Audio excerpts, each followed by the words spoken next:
Good evening, everybody. Again, I'm Providence Mayor Brett Smiley. We're here to provide an update on the ongoing investigation from this afternoon's horrific attack and terrible act of violence in our community. In just a moment, we'll hear from our Governor Dan McKee, and from Brown University President Chris Paxson. Then there are other officials, including and especially law enforcement officials, who are here and able to answer questions. But the three of us will be the only formal speakers, and then we'll take all of your questions and continue to try to be as transparent as possible. As I mentioned at the earlier update, this is an evolving situation, and there are details that are subject to change, and so we want to continue to recognize that we're not done yet, and so we will continue to update, and please bear with us if we learn more or if there are additional details. One of the new details that I'm sorry to have to share is that there is one additional victim of today. So now there are 9 injured individuals. There was one additional victim who had left the scene. It was not a gunshot wound. The individual learned that they had received fragments from the shooting that had occurred near them, and so they have non-life-threatening injuries, but is now the 9th victim who is is expected to have a full recovery. Additionally, we want to make sure the community knows the individual responsible is still at large, but importantly, at the conclusion of this press update, we will be releasing a short video showing an image of the suspect. That will be available to all of you when we finish this briefing. We know there's a lot of fear and anxiety in the community right now, and we want folks to know that while it is the case that the shelter in place remains in effect for the broader Brown community, that includes campus and the neighborhoods surrounding the campus, we are doing everything we can, and we've been receiving tremendous assistance from our partners in law enforcement. The governor, under his leadership with the state police, has been terrific. The FBI, the ATF, and many communities around Rhode Island have assisted. There are over 400 officers currently in the area assisting with both the investigation and to ensure the safety of the Providence community. Additionally, Providence Fire has been deployed to venues of assembly. We know that this is a busy time. It's a Saturday night in the holiday season, and so you may see firefighters at the mall, at PPAC, at Roger Williams Park, and we don't want anyone to be concerned that there are any issues, but rather we want folks who are out in the community tonight to see a person in a position of authority and to feel safe in our community. We have no reason to believe that there are any additional threats at this time. Any calls that have been received in the last several hours to 911 have been unrelated, and there have been no additional calls for service or calls of anything related to this incident.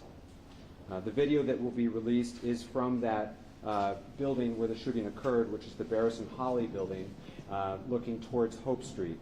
And as I mentioned, that will be shared as soon as we conclude. We are still encouraging, as we did earlier, for anyone who thinks that they might have information relevant to the investigation to call the police, the Providence Police non-emergency line, which is 401-272-3121. 401-272-3121. Of course, you can also call 911, but if you have information that you think might be able to assist in our investigation, please give us a call. At this time, I'd like to turn the mic over to our Governor, Dan McKee, who's been in touch with federal, state partners and has been a tremendous assistance to us here in Providence throughout the evening. Governor? Hey, Mayor, and thank you for your leadership and all your entire team. And our job right now is to support your team, and we're doing just that. All our state resources are available, not only to the mayor, but also Brown University, which our hearts go out to Brown University. I have had calls along with the mayor with the FBI director, Patel, who's offered assistance to us as well, a direct assistance. I just received a call from the President Trump as well, expressing the same type of urgency and the same type of offers to respond to us in a way that we, one, keep people safe, but also, two, we're going to make sure that we catch the individual that brought so much suffering to so many people. And so with that, I would just say that we're going to continue to work together. State Police is on board. We know that there's going to be need for some counseling strategies, so we've already activated that through our health department. And we'll make sure that we take the lead from the mayor and then provide all the assistance we possibly can along with your lead as well, President Paxton. So with that, I'll give the mic back to you. Thank you, Governor.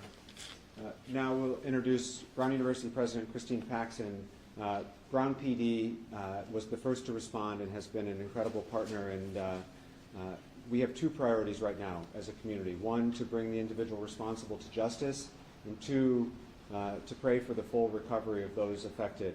The Brown community's heart is breaking, and Providence's heart is breaking along with it. We're a week and a half away from Christmas, and all of us are getting calls from concerned families, parents, employees, relatives, and so President, we just want you to know that Providence and Brown stand together today, tomorrow, and in the months ahead. Please. Thank you. Yes, this is the day that one hopes never happens, and it has. I really appreciate everything that the local law enforcement and everybody is doing to help find this person, make sure that we can be safe as a community. Our focus right now is on supporting the families who have been affected by this, the families of the two students who sadly lost their lives today, as well as the 8, now 9 students who are in the hospital. We've been in touch with their families. I will talk to them soon. But you know, we will come together as a community and we'll get through this. Currently, the students are still all in lockdown, as are people in the area. And hopefully we can get them back to their dorms and feeling safe and secure as soon as possible. But thank you for everything you're doing now. Thank you, Chris. We'll take questions for law enforcement personnel, anyone who's here today and shares much information as we can at this time. Can we, Dan. Dan J. from Channel 10, Mayor, as you know, can you talk a little bit about what we're going to see in this video? Or can Commander. be Chief Oates? We're going to ask Commander O'Hara to answer that question. Sure. What you're going to see is a video from the building where this incident took place, 184 Hope Street. It's of who we believe is the suspect, leaving that area, walking on Hope Street, and taking a right on Waterman towards the water. He's going to be wearing dark clothing. You're not going to be able to see his face. Dark gray or black clothing. And some of the witnesses have also told us that he may have been wearing a camouflage gray mask. That is unconfirmed, but if anybody should recognize this person in any way, seen him earlier, recognize his gait, obviously we want to know about that as soon as possible. You had said, or somebody had said, and I want to make sure we're correct in reporting this, that he may have walked out of a building, and I'm wondering, how did he get access to the building, and is there video from inside the building? That I don't have the answer if there's video inside that building that depicts him. There is video inside that building. However, I haven't seen him on video inside that building. And he did walk out of the building. So can you explain that to me in all this? So he was in the building, but we don't have video of him in the building. We haven't recognized him in the video yet. We do see some video from inside the building of a commotion. Clearly students are running. However, we don't have from the video that I've seen so far, we don't have the suspect depicted in the video. Is there any reason to believe this is international terrorism, or is this just some disgruntled student? That we don't know yet. A disgruntled student that just came in to shoot up because he was upset about final exams or something like that? We're not No sure. idea. Amanda, have you been getting tips since the last briefing? Yes, some tips have been coming in, and we have been running them down. We're going to be using the assistance of the FBI to categorize all the tips that come in so that we have it in an orderly format for us to look at. But yes, we've had some tips. None of them have worked out for us yet. Do you have a better idea than we did just 3 hours ago, since at least now we have a visual image? Yes, a little bit better, but we're still not there yet, John. Has law enforcement shooting done inside the building? Ian first. Commander, has law enforcement done any building-by-building search of the area, surrounding area? Yes, we have. We've gone through some buildings. We've made sure that students that were barricaded themselves in were safe. We removed them, and they're now in a reunification center. How far has that search gone into the residential area around Brown? It's going to all the buildings that we think that were affected by it. Any student that called us and said that they were barricaded and they didn't feel safe, those are the buildings we checked. Deputy Chief, did that video show gun? No, it doesn't. It doesn't show gun? And also, Mayor, the president confirmed that all of the victims are students at Brown University. I can't confirm that. I don't have that information to confirm. That's what you just said, right? President Paxton? That's what I'm told, yes. That all of the victims, including the two that passed, Although are students at Brown University. The last one who came in recently, I'm not sure. Okay. There was a question over here. There was blood stains on the sidewalk of Waterman clothing. Were all the shots done within the building, or were they shot outside? Well, the incident took place inside the building. Inside, because there were blood stains in the clothing outside the building. Where in the building did it happen? It happened inside of a classroom, Do you know what floor? first floor. Has a weapon been found, if it wasn't in the video? No, it hasn't.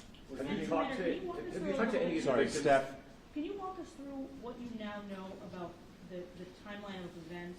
What time did the suspect walk into the building, and how quickly did he begin shooting? Did he go straight for the classroom? And was it the students who were taking the finals? I don't know what the students were doing in this classroom. However, I don't also know how he entered the building. That we're working on. Okay, so you don't know that yet. And is the suspect of college age, is he seen in the video? He could be in his 30s, but we're not positive. That's our first inclination. Pat. Sir, can you speak to the type of presence from the federal government that's on the ground right now, and what type of personnel do you expect in the coming days, specifically tomorrow? So right now, we're working with ATF and the FBI, who are present right now. Those are the federal agents that we're working with. And what type Deputy of Chief, activity are they based on the engaged? bullets, Deputy Chief, do you know what kind of gun? We don't have the gun identified yet, no. What type of activity are they engaged in? Are they doing data collection, evidence collection? Data collection, evidence collection, and video collection. Go ahead. How many other people were inside the classroom? That I'm not sure of. I don't know how many students were in there. President Paxton, could you maybe answer some of the questions about the Brown students? What was that class there for? Was it a final exam? You're the president, you must know. I don't know. Oh, you don't? I don't know that. Sir, you had a question? Yes. Go. So, have the shelter-in-place orders or evacuation spread to other parts of the city? Because we've heard that happen at the mall. No, they have not. The shelter-in-place has not changed. It remains in effect for the Brown campus and the surrounding neighborhood. City of Providence, you know if you live near Brown. That's where the shelter-in-place is in effect. It is not in effect in other neighborhoods because we have no reason to believe that there is any particular threat beyond the campus area at this time. As I mentioned at the press briefing before this, I'll reiterate right now. In this day and age, there is a lot of misinformation that can spread. As it pertains to official updates regarding the shelter-in-place or any future announcements, please follow the City of Providence official social media channels. We've also put out updates through our 311 system, but the City of Providence on Twitter, Facebook, and Instagram will be updating throughout the evening. If that did not come from an official channel, then it is not official. Right now, the shelter-in-place is the same as it had been earlier, and it remains the same. Mayor, Please, Ed. how is the shelter-in-place message being conveyed to the neighborhood? Is it just through the media, or are you making phone calls? So we have all of the above. We have conveyed it through the media. We've conveyed it through our official social media channels. We've pushed it out through our 311 system, which is the city service system. We've been in touch with our city council leaders throughout the neighborhood, including our councilman John Gonsalves from this neighborhood, who have their own distribution channels through newsletters and such. And for all of you who are Rhode Islanders, you know this is a close-knit community. That is our strength, particularly in this moment. We are all in touch with our neighbors. We are all in touch with our loved ones at this moment, and we are sharing information as directly and honestly as we can. And we will continue to push out updates through those same various channels. How long do you expect Please, in the way back. Hi. Is there any indication of when students who are sheltering in place in public campus buildings, when they will be allowed to at least leave and go to those reunification sites? There is no notification about when that might end because we will make that announcement when we feel like it is safe to do so. And so we don't have a timeline on that, and nor should we have a timeline on that. Safety is the primary concern right now, and bringing the responsible individual to justice is our top priority. Is it your belief that there's just one suspect or people helping him? And if people are helping him, Deputy, what is your message to people that might be aiding, because it's been 6 hours and, you know, no one knows. So who he is. he's unidentified, so we don't know if people were maybe helping him or not at this point. But if you assume that, what's your message to anyone that may know who he is or helping him or hiding They him? know who he is, please call us. Deputy Chief, I ask this with Dan all and due- Steph. I ask this with all due respect, Deputy Chief, just so I'm trying to process this, so so we can bring this person to justice. He was in the building, but we don't have video of him in the building, or we have video, we just don't know if it's him. Do you think that he went into a bathroom, got dressed, and then came out? And secondly, could the president of the university address, does anybody have access to that building? I mean, you can't go in a building without a pass key anywhere, so. I'll take both of those. As has been said, and we'll say again, the video that we have and the video that we will be sharing when we conclude this update is of the suspect leaving the building. Right. We are combing through lots of video, both on campus, through private cameras. Providence Police, with the great assistance from our federal partners and others, is combing through any video we can find. And again, to the community, if you have some of those Ring cameras or other video that you think might be relevant, please call us and share it with us. We do not at this time have video that we have seen of the individual coming into the building or moving throughout the building, but that doesn't mean that we will not discover it. We are actively working this investigation as we speak. It has been a priority for us to give updates when we have them. That's why we're here right now. When we have more information, we will share it. As was reported at the earlier press conference from the provost, because there were exams taking place, the outer doors of the building were unlocked. There were sure to be doors inside the building that were locked and that required badge access, but the outer doors were unlocked because it was 4 o'clock while exams were taking place. That was reported earlier. That remains true now. Please, Steph. Do you have any reason to believe that the shooter is still in the area? We don't know. President Paxton, could you talk directly to the students? They've been on lockdown. What about meals? What if someone has a medical emergency? Right. If you could talk directly to the students right now. President, if you could walk behind the stand. That have been in I shelter. mean, I know the students are anxious, and I know they're in very constant communication with loved ones and parents through social media and on their phones. If we hear that students need support, if they have a medical issue or something like that, we will address it. Our major priority right now is for their safety. President Paxton, could you confirm that several of the victims were on Mr. Frosty? I cannot confirm that. President, how are you doing tonight, processing all this? Yeah, it's hard to process. I was on a plane to DC when it happened and flew right back, and I'm catching up right now. President, with all due respect, 6 hours after the shooting, and you said you don't know what was going on in that classroom, how does that happen? Were they taking an exam? Were they meeting for a club? I don't know. 6 hours later, you're the president, and you don't know. I do not know. Mayor, do they have any shell casings as evidence, and as a result, have any determinations been made about the style of weapon? Yes, there's shell casings, but we're not going to release any specific information about that type of evidence. As more How time many goes shell by, do casings? you think that, without having an identity as suspect, do you think that aids in his ability to get further away from law enforcement? As I mentioned, we've got over 400 officers on the ground right now. Every minute matters. We know every minute matters. And other than the people you see standing behind you, everyone else right now is out on the streets working hard to bring this individual to justice and to bring some confidence and safety and security to our residents. And that's what all the people who should be doing that are focused on. We will continue to provide updates as they are available. We will continue to do regular briefings. Please stay informed to our press list. If you are not on our press list, please let us know. You can find any of the individuals back there who can sign you up for the press list. That's all the updates we have for this time. We will share the video that was referred to several times to that same list. So if you need to be on the email list, you can see Josh here or a couple other staff people in the back. Thank you. Those are our updates for now. That's all the time we have, and we will be back here when we have more to share. We will continue to do regular updates. Thank you. Josh is going to send it. Is it email? It's in the email. Is there another press conference? Probably.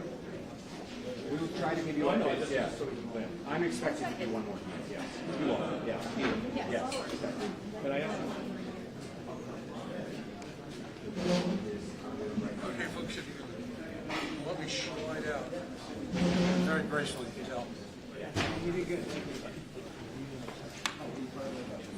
Introduced.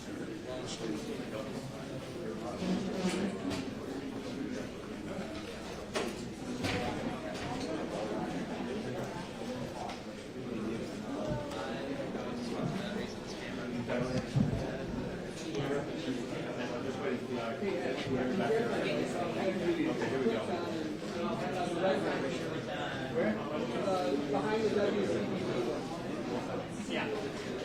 Thank you, by the way.